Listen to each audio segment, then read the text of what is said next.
Assalamualaikum warahmatullahi wabarakatuh.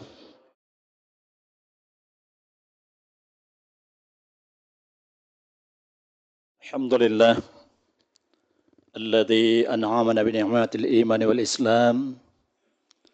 Asyhadu an la ilaha illallah wahdahu la syarika lah. Lahul mulku wa lahul hamdu yuhyi wa yumiitu wa huwa ala kulli syai'in qadir. Wa asyhadu anna Muhammadan abduhu wa rasuluhu alladzi la nabiyya ba'd. Allahumma shalli wa sallim wa barik ala Muhammad wa ala alihi wa ashabihi ajma'in.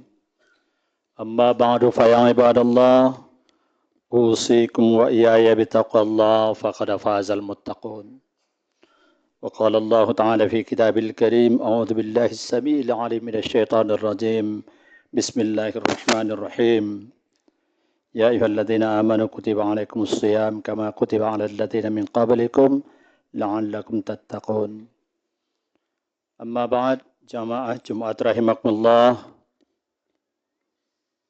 Selalu khatib memulakan khutbahnya dengan ucapan dan pujian kehadirat Allah Subhanahu wa taala.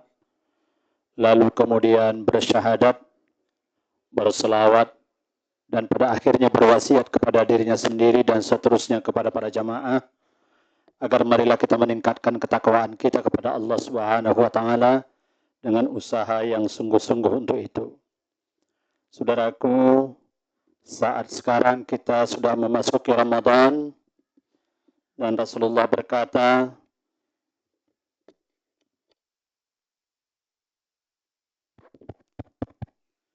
"Laisa siyamu minal akli was-surbi, innama siyamu minal lagwi war-rafath."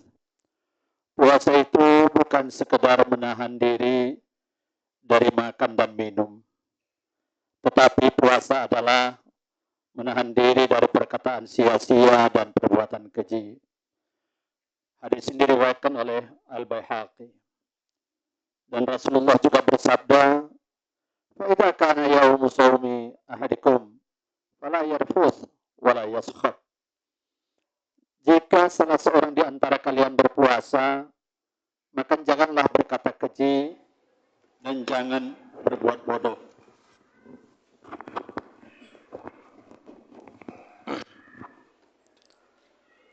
Kalau kita menyimak, saudaraku, ungkapan Imam Al-Ghazali, "As-shaumu nisfus sabri, was-sabru nisful iman." Puasa adalah separuh dari kesabaran, dan kesabaran adalah separuh dari iman.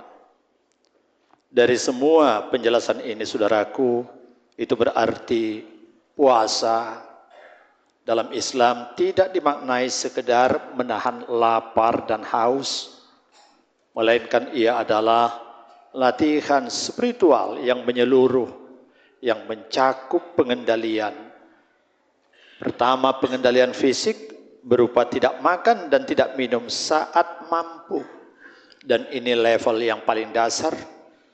Yang kedua adalah pengendalian terhadap psikis, berupa tidak membiarkan pikiran dikuasai oleh syahwat dan tidak menjadikan makanan sebagai pusat kesadaran. Dan juga pengendalian moral yang berupa kemampuan menahan lisan, menahan emosi, dan menahan ego. Ini menunjukkan, saudaraku, bahwa musuh utama puasa bukan lapar, tapi ketidakmampuan kita mengendalikan diri. Maka ketika Allah berfirman, "Ya ayyuhalladzina amanu kutiba alaikumusshiyam kama kutiba alal ladzina min qablikum la'allakum tattaqun." Wahai orang-orang yang beriman, diwajibkan atas kamu berpuasa sebagaimana diwajibkan atas orang-orang sebelum kamu agar kamu bertakwa. Maka ini menjadi menarik karena ayat ini menegaskan bahwa tujuan utama puasa adalah takwa.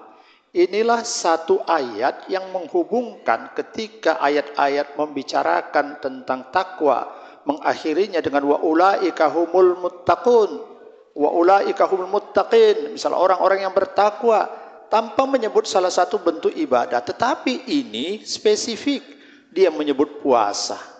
Seakan-akan kalau Anda ingin merasakan hidupnya takwa itu, maka masuklah melalui pintu puasa. Saudaraku, Takwa yang dimaksud dalam ayat ini adalah tumbuhnya kesadaran moral dan spiritual yang terus hidup dalam diri manusia, yang berwujud dalam bentuk kesadaran diri atau kesadaran akan kehadiran Allah yang mengawasi dirinya setiap saat. Atau berwujud kepada tumbuhnya kepekaan moral terhadap hal-hal apa yang halal, apa yang haram.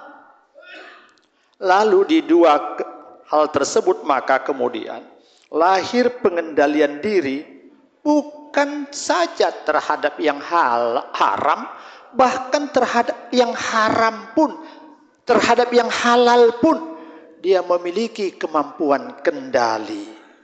Saudaraku, mengapa takwa disebut dalam ayat ini akan bisa terus hidup? Karena puasa berlangsung berjam-jam, tidak sebentar.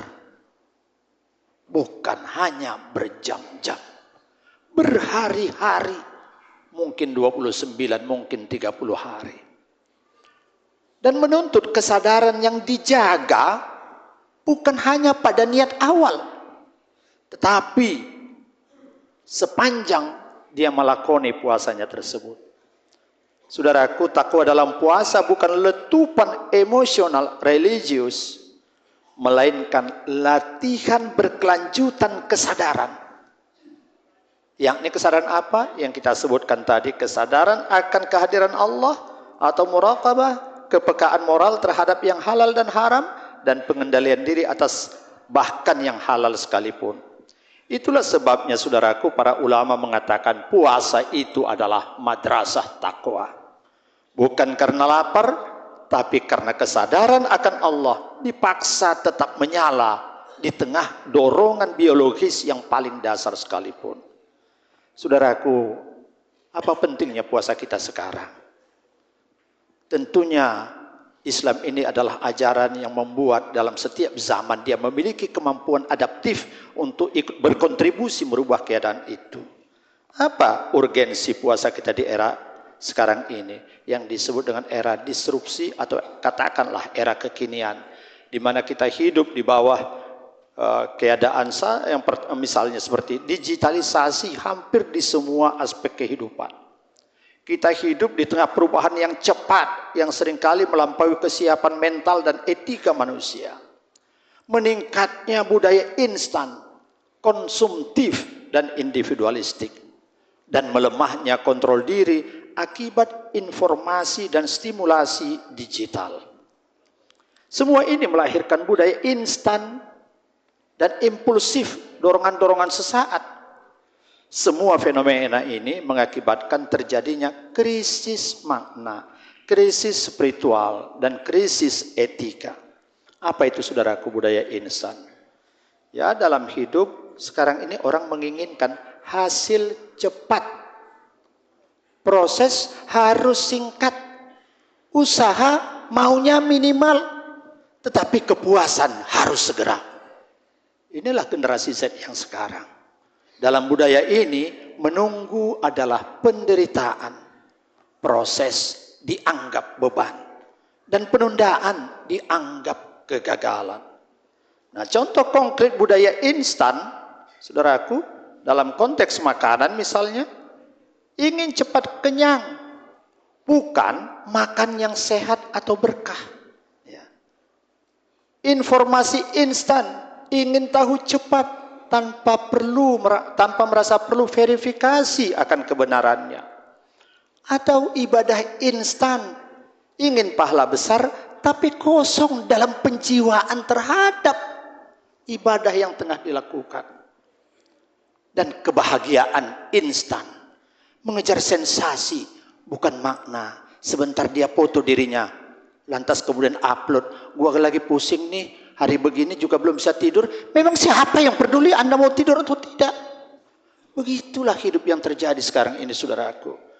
Dalam konteks puasa, budaya instan terlihat ketika puasa baru dimulai, tetapi pikiran sudah melompat ke acara buka puasa. Sahur dan berbuka puasa bukan lagi sekedar penopang ibadah. Tiba-tiba berubah menjadi festival konsumsi. Buka puasa bergeser dari harusnya menumbuhkan syukur menjadi berganti pelampiasan dari rasa haus dan lapar. Saudaraku, apa itu budaya impulsif? Atau impulsif ini adalah dorongan sesaat ya. Berkaitan dengan ketidakmampuan menahan dorongan. Sehingga bertindak karena dorongan sesaat tanpa jeda berpikir, tanpa pertimbangan nilai, dan tanpa kesadaran tujuan. Contoh dorongan sesaat ini, impulsif ini di era kekinian adalah soal konsumsi misalnya. Melihat promo, langsung beli. Tidak perlu atau tidak penting. Langsung beli, lagi diskon. Ujungnya menyesal. Impuls atau dorongan sesaat terkait emosi, tersinggung di media sosial, langsung jawab, akhirnya timbul masalah, konflik meluas. Impuls dorongan terkait dengan lisan, ingin bicara, tidak disaring, melukai orang lain. Dalam hal yang lain, ingin terlihat saleh, pamer ibadah, kehilangan keikhlasan. Saudaraku, dalam puasa, impulsivitas atau dorongan sesaat tampak ketika perut belum lapar, tetapi pikiran sudah rakus. Tubuh belum lemah, tetapi nafsu sudah resah. Jam masih pagi, namun diskusi makanan sudah memenuhi kesadaran. Ma'asyiral muslimin jamaah Jumat rahimakumullah, inilah paradoks puasa kita. Secara fisik kita menahan, tetapi secara mental kita terus-menerus mengkonsumsi. Saudaraku, disinilah letak pentingnya urgensi ibadah puasa kita hari ini.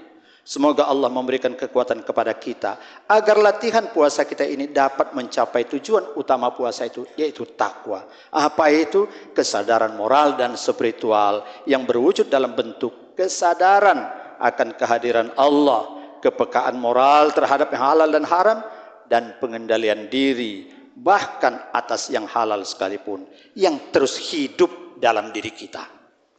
Tanpa hidayah ini saudaraku, bukan tidak mungkin puasa kita tidak lebih daripada ritual ibadah tahunan belaka yang tidak membawa kemanfaatan dari kita, kecuali seperti kata Rasul, hanya mendapatkan lapar dan haus saja. Semoga Allah membuka mata hati kita di Ramadan ini yang penuh keberkahan ini, sehingga Ramadan kita ini adalah Ramadan yang lebih baik dari Ramadan-Ramadan sebelumnya. Barakallahu wa lakum fil Qur'anil Karim wa nafa'ani wa iyyakum minal ayati wa dzikril hakim wa taqabbal minni wa minkum tilawatahu innahu huwas samiul alim. Aqulu qawli hadza fastaghfiru innahu huwal ghafurur rahim.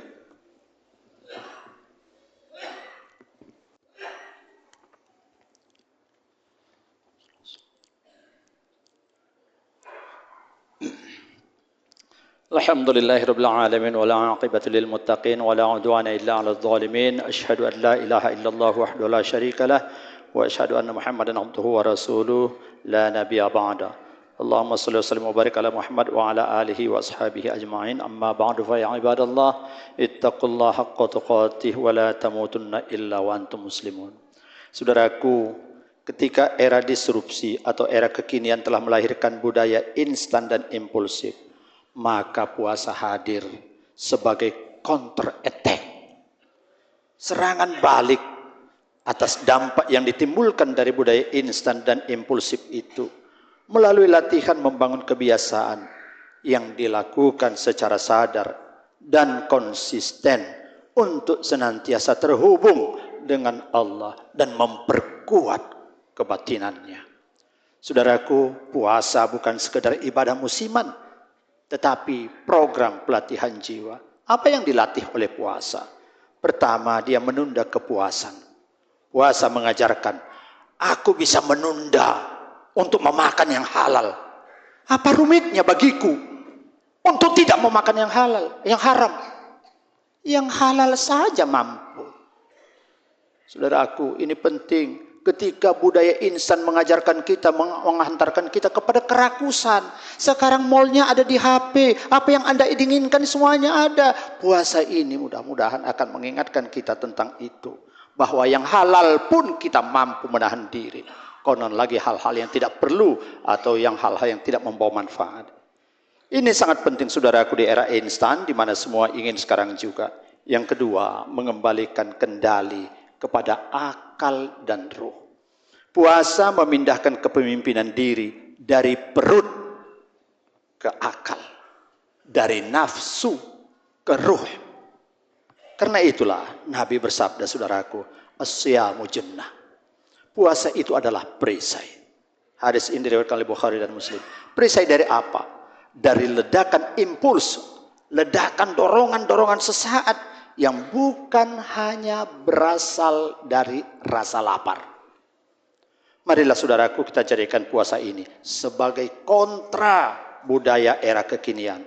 Jika era kekinian mengajarkan budaya cepat, puasa mengajarkan kita sabar. Jika era kekinian mengajarkan budaya instan, puasa mengingatkan kita tentang proses. Ketika era kekinian menawarkan budaya impulsif, puasa mengajarkan kita perlunya jeda. Ketika era kekinian mengajarkan budaya konsumtif, puasa mengajarkan kita untuk berkata cukup. Saudaraku, ketika ini berhasil kita lakukan, maka puasa kita tahun ini sejatinya adalah puasa yang tidak lagi sekedar menahan, tapi puasa yang menghantarkan kita atau membawa kita kepada pembentukan karakter. Jadi dari menahan, sekarang membentuk karakter. Dan puasa yang semula adalah sekedar ritual ibadah tahunan, kita arahkan menuju ibadah perlawanan terhadap budaya zaman. Karena kita adalah khalifah Allah di muka bumi. Harusnya mengendalikan bumi. Bukan bumi ini yang mengendalikan kita. Kita akan kembali dimanusiakan oleh Allah lewat puasa kita ini. Mudah-mudahan saudaraku ini menjadi ingatan bagi kita dan modal awal kita untuk benar-benar menyikapi puasa yang sedang kita jalani ini. Saudaraku, mudah-mudahan khutbah ini menginspirasi. Innallaha malaikatahu yusalluna 'alan nabi ya ayyuhalladzina amanu sallu 'alaihi wa sallimu taslima. Allahumma shalli 'ala Muhammad wa 'ala ali Muhammad kama shallaita 'ala Ibrahim wa 'ali Ibrahim wa barik 'ala Muhammad wa 'ali Muhammad kama barakta 'ala Ibrahim wa 'ali Ibrahim innaka Hamidum Majid. Allahumma ighfir lana dhunubana wa liwalidayna warhamhuma kama rabbayana shaghira. Allahumma ighfir lil muslimina wal muslimat wal mu'minina wal mu'minat al ahya'i minhum wal amwat innaka samiun qaribun mujibud da'awat wa ya qadhiyal hajat. Rabbana la tuzigh qulubana ba'da idh hadaytana wa hab lana min ladunka rahmah innaka antal wahhab. Rabbana zalamna anfusana wa illam taghfir lana wa tarhamna lanakunanna minal khasirin. Rabbana atina fid dunya hasanah wa fil akhirati hasanah wa qina adzabannar. Ibadallah, innallaha ya'murukum bil 'adli wal ihsan wa ita'i dzil qurba wa yanha 'anil fahsya'i wal munkari wal baghi. Ya'idzukum la'allakum tadhakkarun. Wa la dzikrullahi akbar. Aqimis shalah.